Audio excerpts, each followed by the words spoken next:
आप जब एसएसबी में जाओ तो बी यू, आप दिव्या गौरी रहो, कोई और बन के मत आओ। और फीमेल्स में बेटर क्वालिटीज होती हैं with regards to empathy and दूसरे के प्रॉब्लम को समझना। अगर आप वो ही अपना क्रक्स छोड़ दोगे तो आप मेल से मैच करके कुछ नहीं मिलेगा। मेन पता है आपको कैसे जज करते, अगर आप एज अ वुमन आप उनके फील्ड में आप उनके बराबर या उनसे बेटर हो तो आपको रिस्पेक्ट मिलती है। बिकॉज आपको प्रॉब्लम दे दी जाएगी 1000, मगर आपको पता होना चाहिए उन 1000 में से कौन सी प्रॉब्लम को प्रायोरिटी दें, किसको पहले सॉल्व करें, किसको बाद में, कंफ्यूज नहीं हो।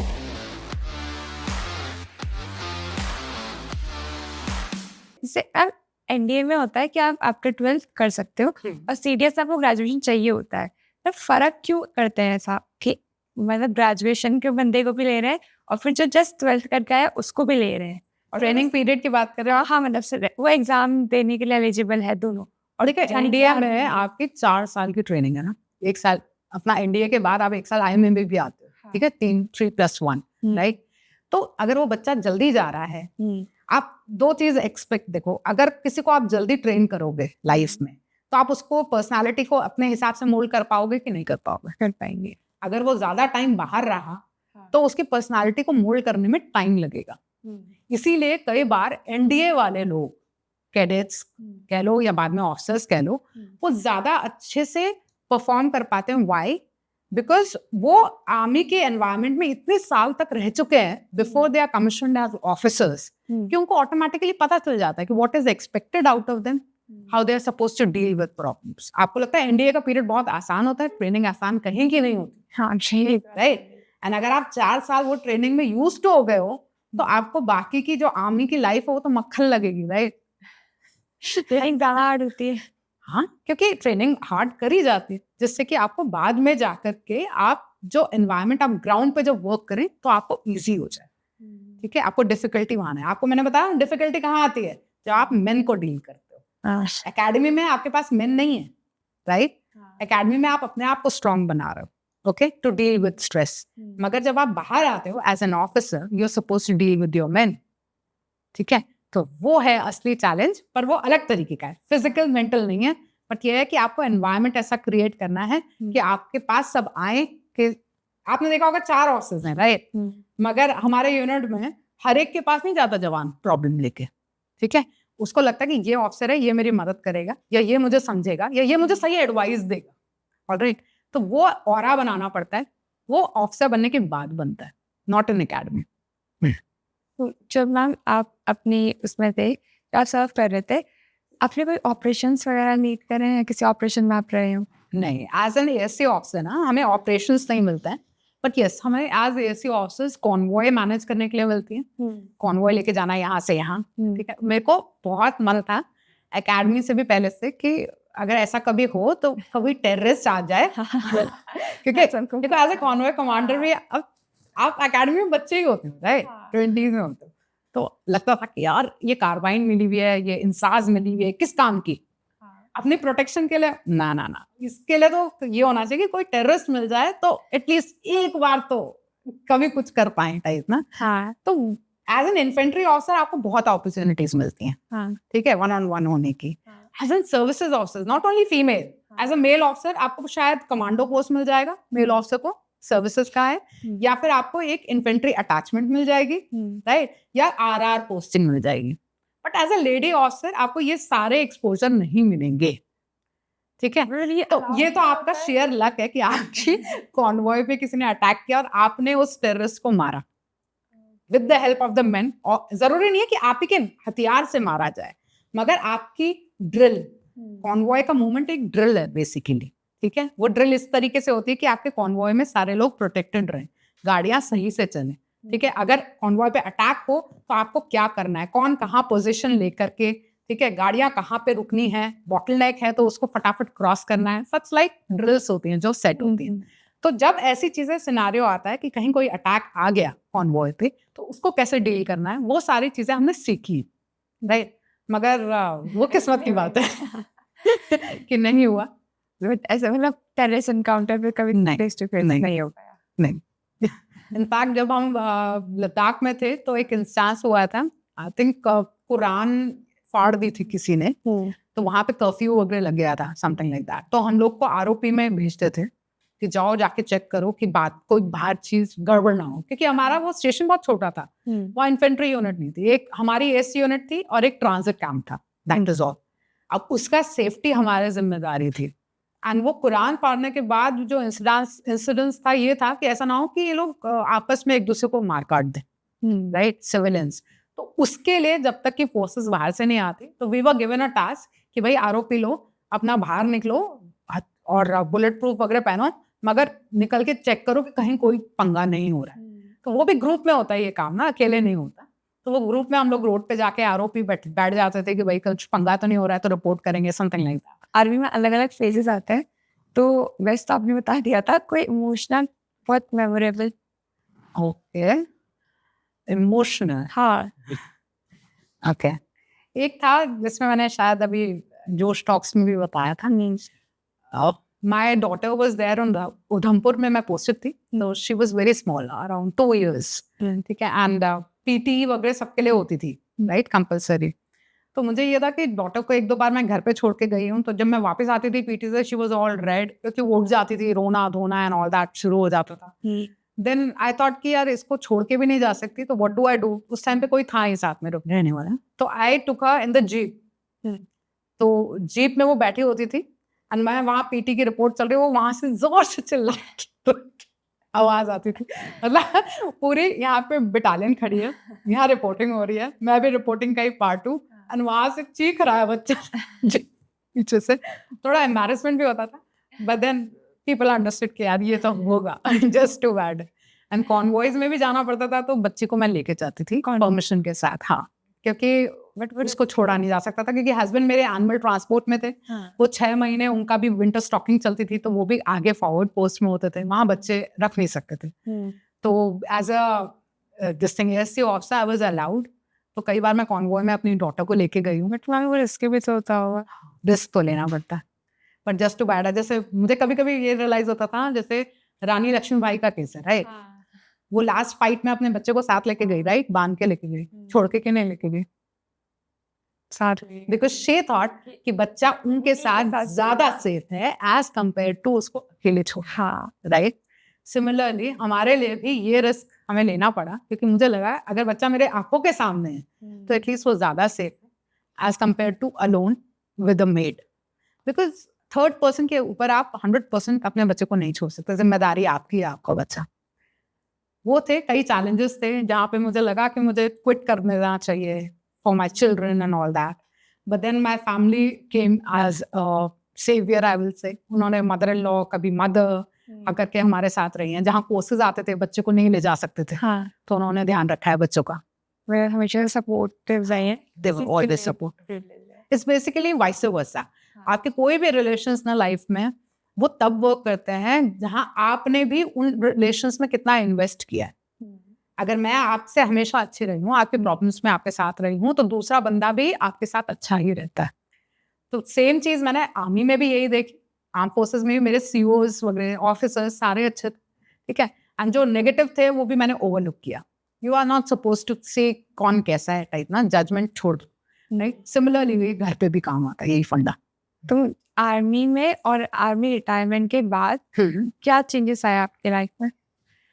ओके, काफियों ने बोला कि आर्मी छोड़ने के बाद तो बड़ा मुश्किल होगा, आप तो इतने डिसिप्लिन में रहते हो, आप कैसे जियोगे, आप क्या करोगे, बोर हो जाओगे एंड ऑल दैट। सही बताओ मुझे पता ही नहीं चला। एक तो ट्रांजिशन पीरियड था जिसमें 6 months का मैंने एक कोर्स किया था, रीसेटलमेंट कोर्स बोलता है। तो वो 6 months के कोर्स में आप सिविलियन बन जाते हो एज सच, बिकॉज आप एक सिविल ऑर्गेनाइजेशन में वो कोर्स कर रहे हो। One is this. Second is, जब मैंने आर्म फोर्सेस को ड्रॉप किया तो मैं बिजी करा मैंने अपने आप को। इंसान सबसे ज्यादा नुकसान पता है कहाँ झेलता है? जहां वो अपने आप को ढंग से, ठीक है, बिजी नहीं रखता। ढंग से बिजी का मतलब फ्रूट ब्रेन कहते हैं ना, गेनफुली एम्प्लॉय करना। आपको अपने आप को करना पड़ता है, ठीक है। यहाँ आपका बॉस नहीं आएगा कि दिव्या ये काम कर दो या इसको ऐसे कर दो, नहीं। यहाँ आप अपने खुद के बॉस हो। आपको अपने आप को ऐसे यूज करना है आपके टाइम को जहां आपको खुशी भी मिले, आपकी रिस्पॉन्सिबिलिटी है आपके बच्चे, आप उनको देख भी पाओ, राइट। एंड आप आर्मी को इतना ज्यादा मिस भी नहीं। तो मैंने अपने घर को रेनोवेट कराया जहाँ मैं सेटल हुई, ठीक है। उस रेनोवेशन में कुछ टाइम स्पेंड हुआ। देन मैंने एक इंस्टीट्यूट में बच्चों को मैंने थोड़ा गाइड करना शुरू किया। देन फर्दर मैंने इंस्टाग्राम पे अपना अकाउंट बनाया and with in 1 year I got 40,000 followers अभी आए हैं। दैट इज बिकॉज मुझे वो इंटरेक्ट करने में मदद करके किसी की, ठीक है, वो बड़ा अच्छा लगता था। मतलब something like I could have also seen Netflix, prime and such like things for hours and hours, right.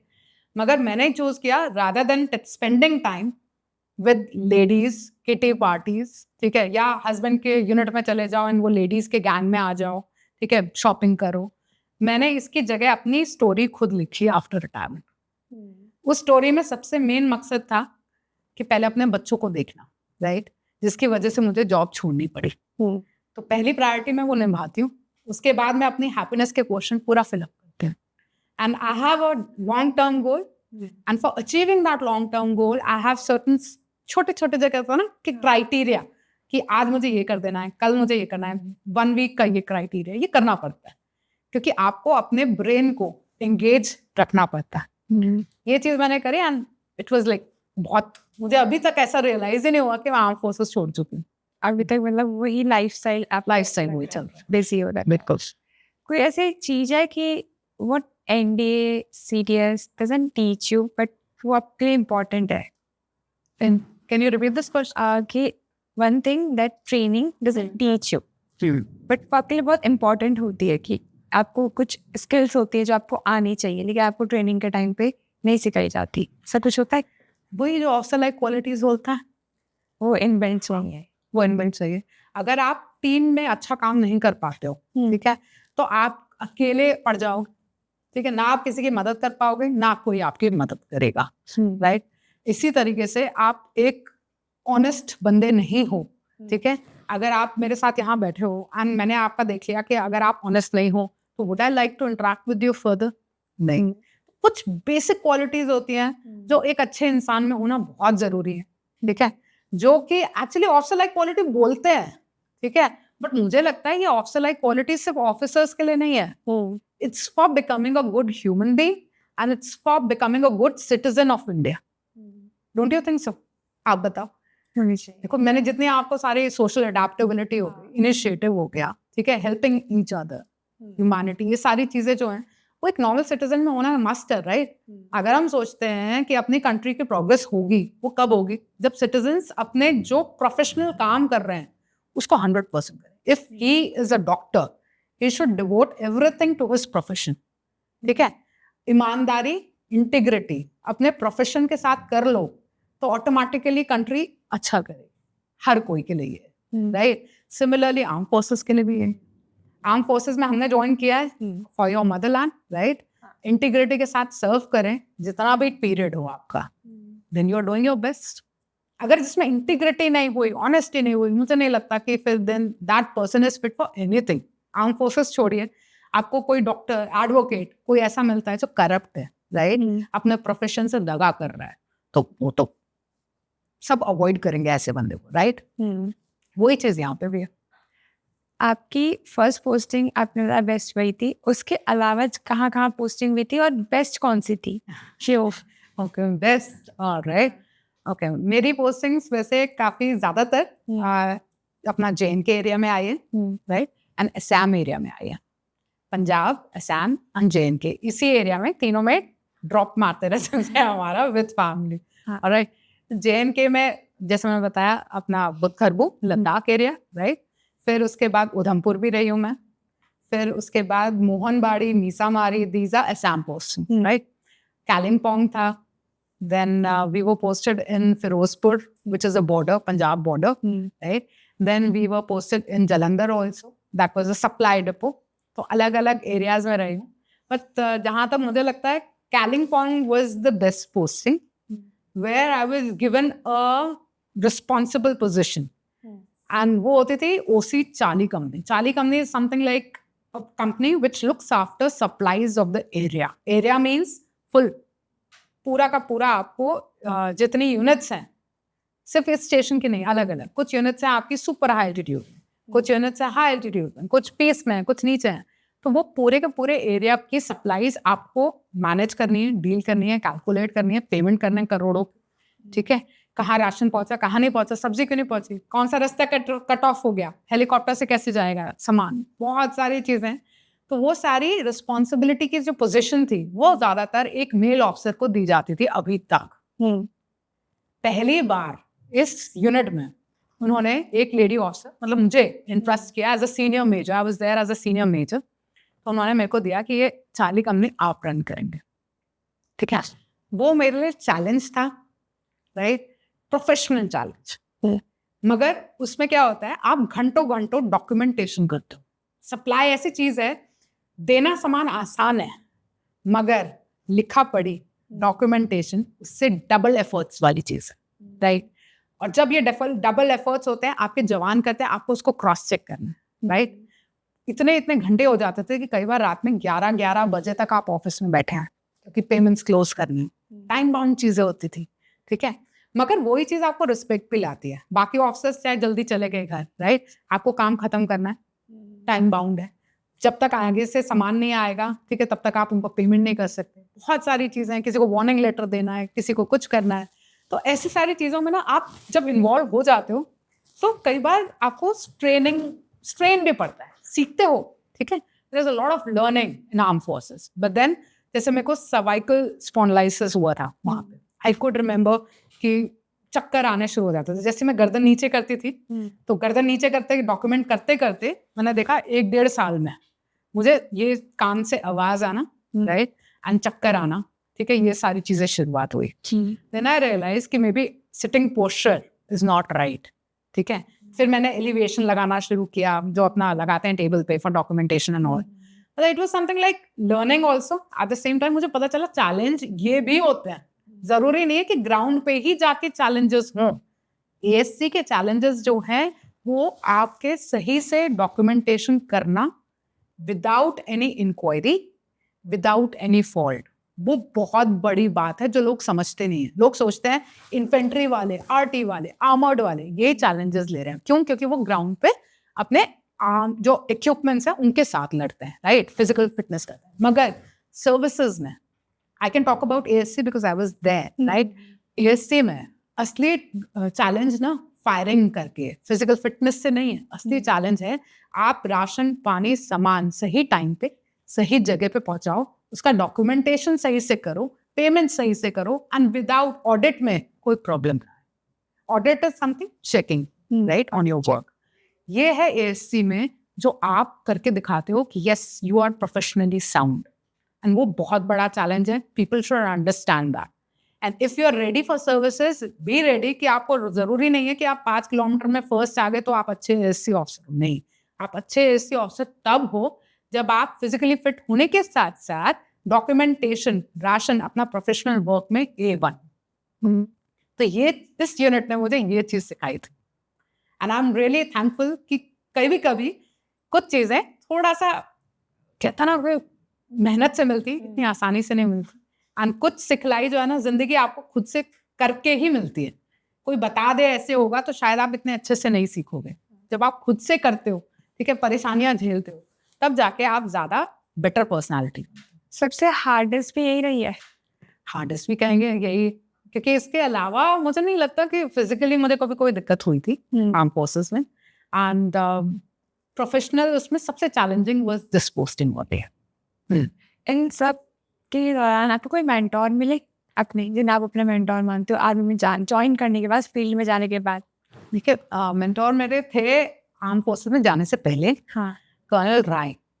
मतलब पीपल से ना कि आपको गाइडेंस नहीं चाहिए, आप आर्म फोर्सेस में ऐसे ही जा सकते हो।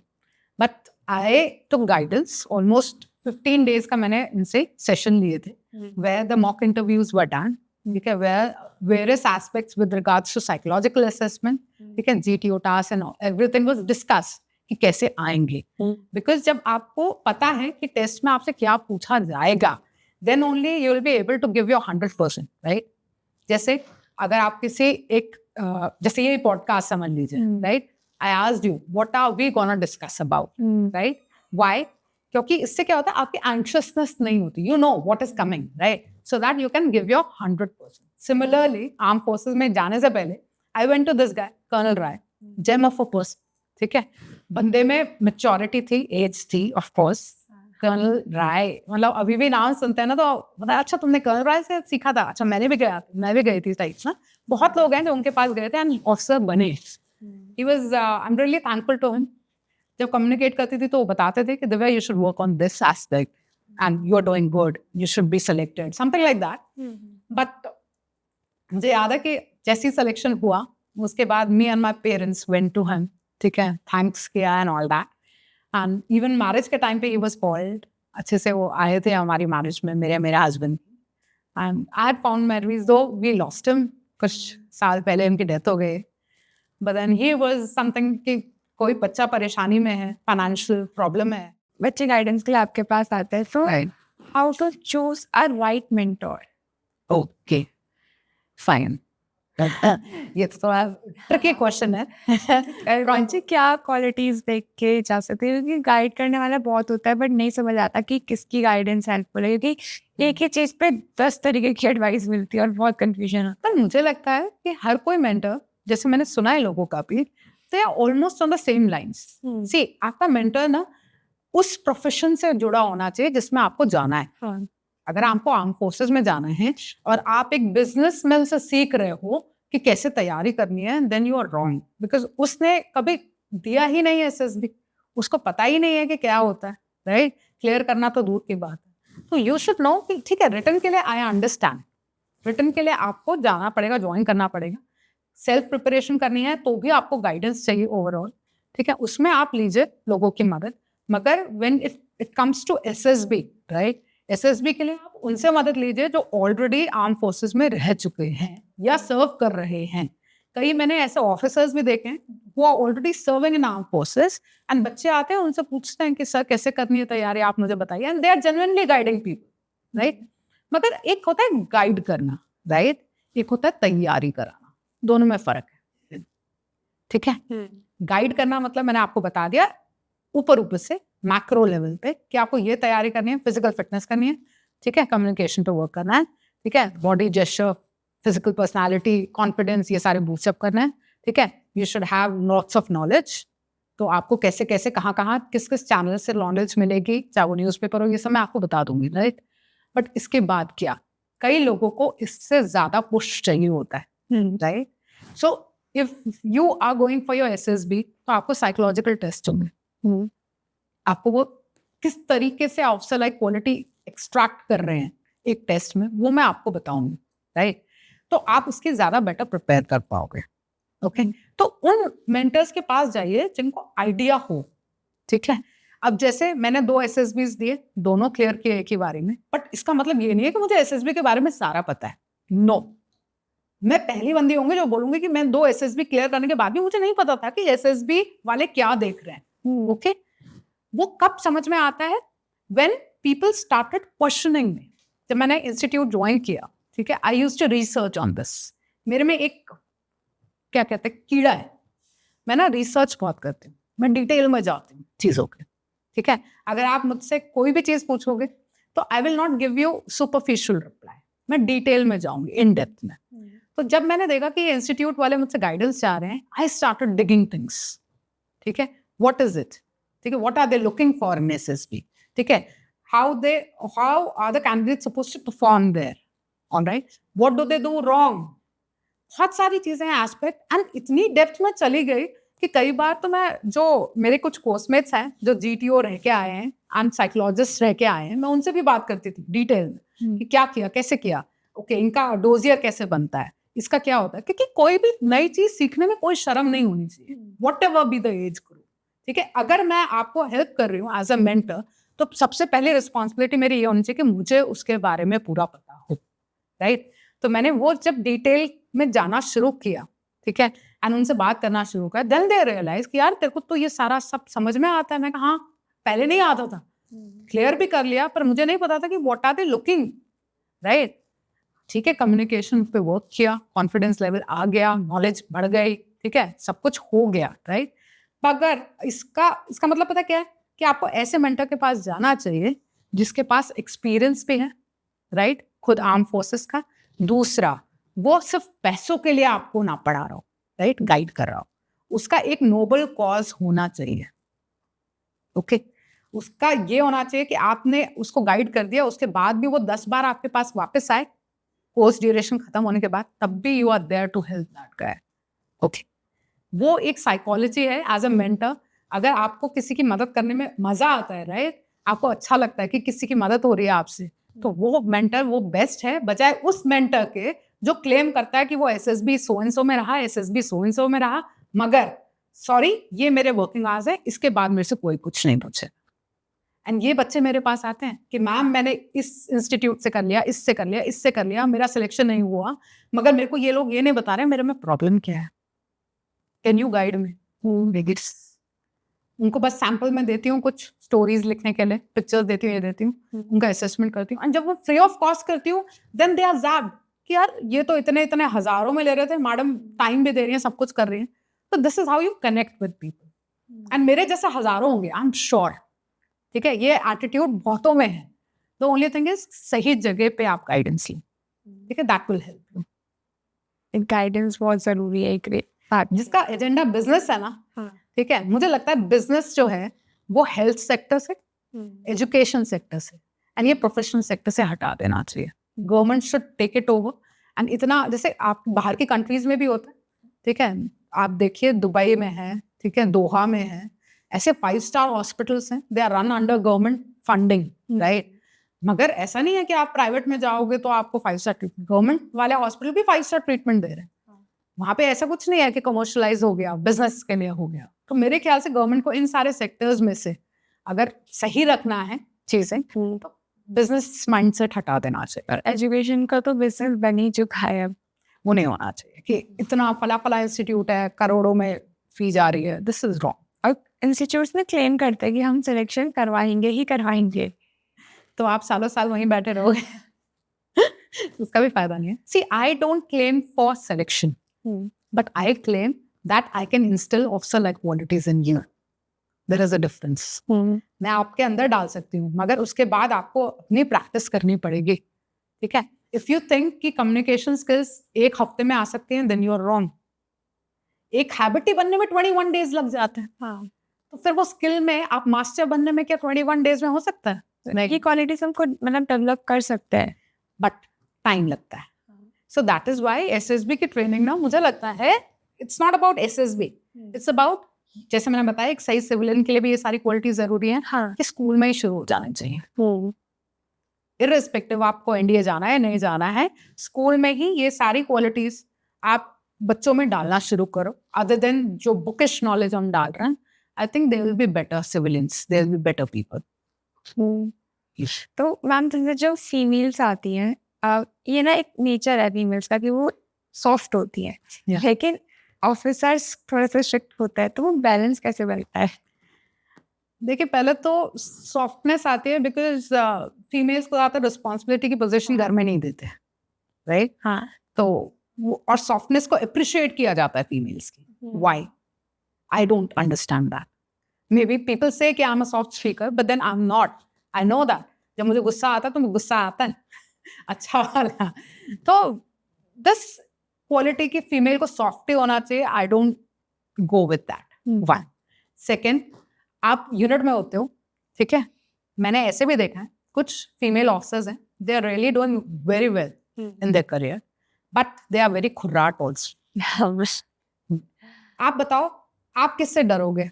जिसमें आप पावर है आपका नुकसान करने की, या जिसमें कोई पावर नहीं है जिसमें पावर नुकसान करने की, है ना। इसीलिए एक सीईओ से लोग डरते हैं यूनिट में, मगर वही एक ऑफिसर जिसके पास कोई पावर नहीं है, ठीक है, जो बहुत ही सॉफ्ट स्पोकन है, ठीक है, उससे कोई नहीं डरेगा। रिस्पेक्ट होगी, मानती हूँ, पर डरेगा नहीं। मगर आर्म फोर्सेस में रिस्पेक्ट के साथ साथ थोड़ा डर बनाना पड़ता है, ठीक है। तो इसी वजह से कई बार आपको स्टर्न होकर के बात करनी पड़ती है। तो फीमेल से कोई प्रॉब्लम आती है किस चीज में? मतलब आर्मी जैसे नॉर्मल बैकग्राउंड से एक आर्मी बैकग्राउंड वाले में क्या क्या चेंजेस आते हैं, सिर्फ एक फीमेल के पर्सपेक्टिव से? ओके, क्या नॉर्मल लाइफ से कितना चेंजेस रहता है, कितना डिफिकल्ट होता है? क्योंकि कहीं ना कहीं फीमेल्स का तो वो माइंडसेट रहता है, ये कुछ भी हो जाए हम तो सब कर लेंगे, हमें डर नहीं लगता, बट फीमेल्स का वो वाला नहीं था। तो क्या प्रॉब्लम्स आती है? फीमेल्स की प्रॉब्लम ना, देखिए एक तो वो चूज करके गई हैं आर्म फोर्सेस, हाँ राइट, आप ये मानते हो? हाँ। तो चूज करके गई हैं, देन दे आर रेडी कि वो अकेले झेल लेंगी, हाँ राइट। उनको प्रॉब्लम आती है आफ्टर देयर मैरिज, जहाँ एडम रिक्वायरमेंट शुरू हो जाती हैं, जहाँ वो बोलते हैं कि यार मेरे को मेरे हस्बैंड के साथ पोस्ट करो, ठीक है। आई am not saying it is wrong, पर मैं कहती हूँ प्रॉब्लम कहाँ आती है फीमेल्स को, नहीं होता तो उनको एडमिनिस्ट्रेटिव इश्यूज आते हैं, कई बार डिवोर्स हो जाते हैं लोगों के इतना सेपरेट रहने की वजह से, ठीक है। फिर सेकेंड बैच ऑफ प्रॉब्लम्स आती है व्हेन दे हैव किड्स, ठीक है। मैटरनिटी लीव लागू है, मानती हूँ, पर यूनिट आपकी सफर करेगी जब आप मैटरनिटी लीव लोगे। तो एक लेडी के अंदर क्या भाव आता है कि मेरी वजह से मेरे यूनिट ने सफर किया, राइट। मैटरनिटी लीव पे एक ऑफिसर की कमी रही, फिर भी पूरी यूनिट का काम चला, तो जब मैं वापस ज्वाइन करूंगी तो मुझे क्या करना है, डबल काम। एक ये बर्डन आ जाता है अंदर से, और फिर एंड वो डबल काम होता है। तो आपका तो बच्चा अभी पैदा ही हुआ है, राइट, हाँ। छोटा है, आपको वहां पे भी बुलाया जाता है कि अब बच्चे का ख्याल नहीं रख रहे हो, ऑटोमेटिकली एक गिल्ट फैक्टर बिल्ड इन आना शुरू हो जाता है, जो मेरे साथ भी हुआ था। मैं यूनिट को टाइम दूं कि घर पे दूं, आप अपने आप को भूल जाते हो, फिर आप या यूनिट के रहते हो या घर के रहते हो, बच्चों के बस इन्हें में घूमते रहते हो। तो यहाँ पे लेडीज को दिक्कत आती है। चैलेंजेस मुझे नहीं लगता एज अ सिंगल लेडी हमें कोई भी दिक्कत आई थी, रात भर आप बाहर रखो क्योंकि काम कराते हो, सपोर्ट करती है, बट जब आपके पास रिस्पॉन्सिबिलिटीज आ जाती है तब दिक्कत आती है एक्चुअली। लास्ट क्वेश्चन है कि आप मेल कैंडिडेट्स को क्या एडवाइस देना चाहोगे जिन्हें एक फीमेल लीड करेगी? जिन्हें फीमेल लीड करेगी, ओके। देखिए वो एडवाइस तो मैं पेरेंट्स को ज्यादा देना चाहूंगी, हाँ ठीक है। घर में जैसे हम रोल्स अलग अलग कर देते हैं, okay, that if a guest comes at home, whom do you ask? आपका बेटा भी है बेटी भी है, पानी दिखाने के लिए बेटी, that is wrong. You have to raise your kids, not only boys, kids in a neutral, मतलब gender neutral situation, circumstance. जैसे कि मेरा बेटा अगर मैं कहूँ खाना बनाओ तो वो कुछ ना कुछ अपना बना के लेके आ जाएगा, मेरे को भी खिलाएगा. It should not come into his mind कि he is a boy, he cannot cook, or this is not his work, right?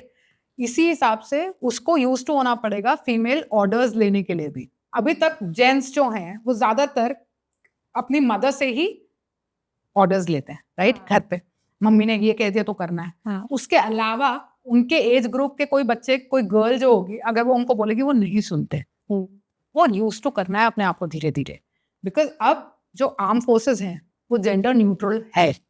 Okay, आपकी वुमेन ऑफिसर्स को कमांड भी कर रही हैं आगे जाकर के. एंड मैं ये नहीं कहती कि आप उनको तंग कर रहे हो, आपको ऑर्गेनाइजेशन के लिए सोचना है, राइट. आपको ऑर्गेनाइजेशन बेस्ट परफॉर्म कैसे करे उसके बारे में सोचना है, right. And as a man, as a women, हमें फिर ये नहीं सोचना कि हम वुमेन है इसीलिए, नहीं. हमें ये सोचना है कि हमारी ऑर्गेनाइजेशन बेटर कैसे परफॉर्म करेगी जब मेन वुमेन साथ में एक अच्छे से वर्क कर पाए, एक अच्छा एनवायरनमेंट क्रिएट कर पाए. तो अगर वो एजेंडा पहले होगा, कंट्री पहले, ऑर्गेनाइजेशन पहले, मैं बाद में, तो ऑटोमेटिकली ये सारी चीजें थॉट प्रोसेस में आएगी ही नहीं कि मुझे कोई लेडी ऑफिसर कमांड कर रही है या मैं किसी फीमेल को ऑर्डर मानूं. ठीक है, ये साइकोलॉजी घर से बिल्डअप करो कि भाई काम या फिर कोई चीज एजेंडा या एम ज्यादा जरूरी है एज कंपेयर टू हमारी पसंद नापसंद. ये तो बचपन से ही होता है, अपब्रिंगिंग की बात है. हम कुछ कैंडिडेट्स ना ऐसे होता है कि बहुत डेडिकेशन के साथ आता है बट अनफॉर्चुनेटली सिलेक्शन नहीं हो पाता है. उसके बाद वाला जो फेज होता है उसको कैसे वो टैकल करें? सी देखिए, आप आर्म फोर्सेस ज्वाइन कर रहे हो बिकॉज आपको अपनी मदरलैंड को सर्व करना है, हाँ, राइट. ये नहीं है कि आर्म फोर्सेस आपको ये रिजेक्ट कर रहा है ये बोल के कि you are not fit for it. Arm forces को सिर्फ आर्मी, एयरफोर्स, नेवी ज्वाइन करके ही सर्व हो, मदरलैंड को ये जरूरी नहीं है. Okay, there are ways and means. As I said, आप जिस प्रोफेशन में हो आप उसमें 100% इंटीग्रिटी से वर्क करो. That means you are serving your nation only, right. ठीक है, आप वो डॉक्टर हो जो ऑपरेशन थिएटर में पेशेंट पड़ा है आपका, and if you are not doing your work with integrity, आप उसको मार दो. हो सकता है वो बहुत इंपॉर्टेंट पर्सन हो फॉर द सिटी, कंट्री के लिए, राइट. एंड सिमिलरली आप टेररिस्ट को मारने जा रहे हो, आप नहीं मार पाए बिकॉज आपको आपका rifle control and such like things नहीं आती, और वहां फेलियर. ओके, तो आप जिस पोजीशन में हो, पहली बात तो वो चीज एक्सेप्ट करो. Acceptance is very important. Okay, कई बार डेस्टिनी भी रोल प्ले करती है. सो आई जनरली से never give up. Okay, never give up in the sense कि आप अपने आप से हार मत मानिए. आप अपनी जब तक हो सके कोशिश करते रहिए, मगर जहां आपकी कोशिशें खत्म हो जाएं, ओके, जैसे आर्म फोर्सेस में जाने की एक एज लिमिट होती है, आपकी एज लिमिट निकल गई, please don't get morose, right? There are other ways to serve nation, you can do that. अब जैसे अगर मैंने खुद 20 इयर्स के बाद रिटायरमेंट लिया है, तो इसका मतलब ये नहीं है कि मैं सर्विस नहीं कर सकती, मैं किसी की मदद नहीं कर सकती, मैं अपने नेशन के लिए जीरो हो गई. नो, आई हैव स्टिल, मतलब मैंने रास्ते ढूंढे हैं अपने लिए जहां मैं रिस्पेक्ट भी ले पा रही हूँ, लोगों की मदद करके मुझे खुशी भी मिल पा रही. So I think they should understand this. बहुत जब अपने लिए कोई गोल होता है ना, वो बहुत छोटा होता है, ओके, अचीव करना. जैसे मैंने भी गलती पता है कहाँ करी. मैंने सोचा कि मैं ऑफिसर बनना चाहती हूँ, मेरे लिए वही गोल था, ठीक है, और मैं बन गई. उसके बाद मुझे लगा यार बस इतना ही गोल था मेरा, उसके बाद क्या, उसके बाद सोचा ही नहीं. काफी सालों तक ऐसे ही चला. Okay, so never keep your goals small, I would say. इतने बड़े रखो एंड अपने से सेंट्रिक मत रखो, सोसाइटी से सेंट्रिक रखो. I will do something big for the people, okay, I will help out people, ठीक है. This should be your goal. In that journey आप ऑफिसर बन रहे हो, आप डॉक्टर बन रहे हो, आप इंजीनियर बन रहे हो, वो बनिए, काम करिए, मगर उसके बाद में एजेंडा ये होना चाहिए, या तो आप अपनी कंट्री के लिए कुछ अच्छा कर रहे हो, ठीक है, या आप अपने रिलीजन के लिए कुछ अच्छा कर रहे हो, या आप अपने लोगों के लिए कुछ अच्छा कर रहे हो. तब आपको अल्टीमेटली खुशी मिलेगी एंड वो जो मी वाला चीज है ना, सेल्फिशनेस, वो निकल जाएगी. एंड फिर ये जो आपको नेगेटिव वाली फीलिंग आ रही है ना कि मैं नहीं बन पाया, वो भी नहीं आएगी. हमें तरीके ढूंढने हैं अपने नेशन को सर्व करने के लिए. How to stand out of others, कि कैसे हम डिफरेंटली, स्पेशली आर्मी में. यही तो गलत है. मुझे लगता है कभी कभी ना आर्मी ऑफिसर्स को गलत सिखाती है कुछ चीजों में. थोड़ा सा ऑड होगा सुनने में, बट हमने देखा होगा ना, मूवीज में दिखा रहे हैं कर्नल साहब बैठे हैं, ब्रिगेडियर साहब बैठे हैं, क्यों भाई? एक्चुअली में तो ऐसा नहीं होता, राइट? है ना, नहीं होता. एंड जो करता है वो ब्रिटिश नॉर्म से आ रहा है, इसीलिए कर रहा है, जरूरी नहीं है. मैंने अपने सीओज में देखा है, ठीक है, I will not name them, but they were literally ऐसे fatherly figures. You don't have to be loud, ठीक है, you don't have to be मतलब यूनिक एंड डिफरेंट. वो जो करते हैं ना, वो ड्रामा करते हैं, मुझे वो बिल्कुल समझ नहीं आता. ओके, ये मूवीज से आई थिंक ये ड्रामा हमने इम्बाइब कर लिया. माइंडसेट है कि आर्मी से है तो स्ट्रिक्ट पर्सनालिटी. कैप्टन आएगा तो बहुत स्मार्ट सा गॉगल्स लगा के ऐसे उड़ते हुए बाल बिल्कुल ऐसे बाइक से, एंड हेलमेट निकाल के, एकदम से हेलमेट के अंदर भी बाल बहुत अच्छे से निकलेंगे, राइट? तो ये हमने फसाड क्रिएट किया है, ठीक है, जिससे कि हम आर्म फोर्सेस को प्यार, मतलब अट्रैक्ट करें लोगों को आर्म फोर्सेस में आने के लिए. आर्म फोर्सेस को आने के लिए ना ये चीजें अट्रैक्शन नहीं होनी चाहिए कि यूनिफॉर्म बहुत स्मार्ट लग रही है या ये बहुत हैंडसम लग रहा है. This should not be the criteria for joining arm forces. Criteria यही होना चाहिए कि मुझे अपनी मदरलैंड को सर्व करना है, मुझे अपने नेशन को सर्व करना है. अगर ये आपका मुद्दा हुआ या आपका एजेंडा हुआ तब तो ठीक है, मगर ये एजेंडा हुआ कि भैया वो और वो ये सब, तो देन आई थिंक वो गलत हो. Thank you so much ma'am. बहुत सारी चीजें सीखने को मिली. आई होप ये बाकी आपके स्टूडेंट्स के लिए भी हेल्पफुल हो. Thank you so much. Most welcome. Most welcome. Bye bye. Thank you.